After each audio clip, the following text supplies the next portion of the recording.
இனிய வணக்கம்.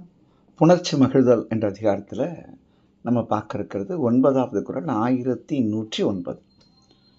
காதல்கள் இடையே, உண்மை காதல் இடையே என்னென்னலாம் நிகழும் சரிங்களா? ஊடல், உணர்தல், புணர்தல் இவை காமம் கூடியார் பெற்ற பயன் என்று எழுதுகிறார்.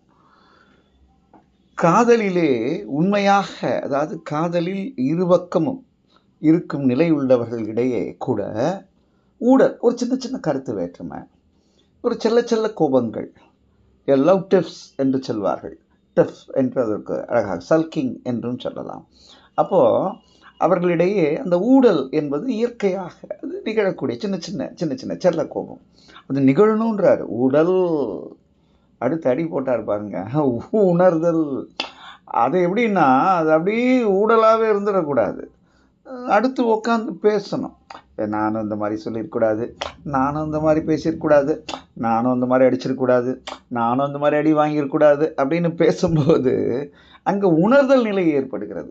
யார் தப்புன்னு பார்க்குறதோட நம்ம இது மாதிரி செஞ்சிட்டோமே என்ற அந்த உணர் நிலையில் ரெண்டு பேரும் உளமாற மன்னிக்கக்கூடிய அந்த போக்கு அங்கே இயற்கையாக நிகழும். ஊடல், உணர்தல், அதுக்கப்புறம் என்ன புணர்தல், மகிழ்ச்சியாக இருங்க. அது ஒன்று நமக்குள்ள இந்த வேற்றுமைகள் களையும் பொழுது இன்பம் அங்கே இயற்கையாக எழுகிறது. அது உடல் இன்பம் என்று மட்டும் எடுத்துக்கூடாது.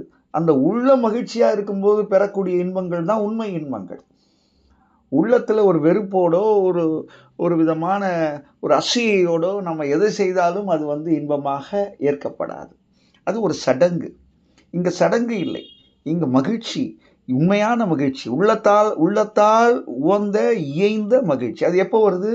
உடல், உணர்தல், அதனுடைய நிறைநிலை புணர்தல். இது மூணும் நல்ல காதலிலே இருப்பவர்கள் அவர்களிடையே இயற்கையாக இயல்பாக எழக்கூடிய உயர்நிலை தன்மைகள் என்று எழுதுகிறார்.